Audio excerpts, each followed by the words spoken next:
যে এই যে দ্বন্দ্বের ভিতরে পড়ে গেল, এটা অমিত শাহ হয়তো তার প্রেজেন্টেশনে আউট অফ পকেট বলতে শুধু ওষুধকে বুঝাইছে তা নয়, এটাও আমাদের বুঝে নিতে হবে। আমরা অনেকে আপত্তি করেছি যে এইটা শুধু ওষুধ না, সেখানে সকল কিছুই চলে আসবে, কিন্তু এই ওষুধের ব্যাপারটা একটা মেজর অংশ এতে নোট আউট। এসেনশিয়াল ড্রাগের যে 117টা কয়টা এখন খুঁজে পাওয়া যাবে? আমি একজন ক্লিনিশিয়ান, আমি দেখেও অনেক ওষুধ বাজারে কিন্তু এখন পায় না, পাওয়া যাচ্ছে না। কেন পাওয়া যাচ্ছে না? এটা তো বলা যায় না যে তৈরি করে না। আমি বলছি ভালো ওষুধ আসলে পাইতে একটু কষ্ট হয়, এটা রুগীকে বোঝানো কিছু। এটা বাস্তব জিনিসগুলো আপনি খেয়াল করেন।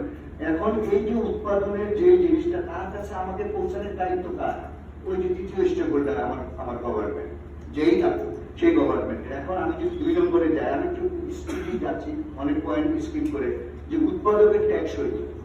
এখন উৎপাদকের এই ব্যাপারটা, আমি হেলথ ইকোনমিক্স, আমি একজন ক্লিনিশিয়ান, আমি একজন হেলথ অ্যাডমিনিস্ট্রেটর, আমি একজন হেলথ ইকোনমিক্স। আমি হেলথ ইকোনমিক্স, ফার্মাসি ইকোনমিক্স আমাকে মেজর সাবজেক্ট পড়তে হয়েছে, অমিত স্যারই আমাকে পড়িয়েছেন এবং আরো অন্যরা পড়িয়েছেন। সেখানে আমি দেখেছি ফার্মাসিউটিক্যালস কত চড়াই উতরাই করে আজকে বাংলাদেশে এখন একটা আমাদেরকে রেমিটেন্স নিয়ে আসতেছে, যে এই কাজগুলো করতেছে রপ্তানিতে। এই জিনিসটা আমাদের ট্যাক্সই তো যদি ধরতে যায়, তাদের র ম্যাটেরিয়ালসটা হচ্ছে মেইন ইম্পর্টেন্ট। এটা বুঝতে পেরেছে ফার্মাসিউটিক্যালস, বুঝেছে, গভর্নমেন্টও বুঝেছে। আমার এলাকায় গজারিয়াতে সেখানে একটা এপিআই পার্কও করেছে, সবাইকে দিয়েছে। কিন্তু যারা যারা নিয়েছে, আমি ফার্মাসিউটিক্যালসের সাথে এর আগে আরো একটা মিটিং করতেছিলাম, যারা নিয়েছে তারা এখন ওইটা একটা বিস্ফোরা হয়ে গেছে, ওইটার খরচও তারা এখন বহন করতে পারছে না। তাই এই যে জিনিসগুলো আমাদেরকে খেয়াল করতে হবে। তৃতীয় পক্ষের যিনি স্টেক হোল্ডার, আমার গভর্নমেন্টকে এই জিনিসগুলো সহজ করতে হবে। এখন মেইনলি ওনাদের যেই চ্যালেঞ্জটা, সেটা সব স্যার বলেছেন, সবাই জানেন, ট্রিপস। এখন ট্রিপস এর জন্য আমাদের গ্রাজুয়েশনটাকে আমরা নিতে পারছি না। ঢাকা ইউনিভার্সিটিতে একজনের বিপ্লিকেশন করবে, বলে যে সে পাস করে না, কেন? তাকে ফেল করে এখন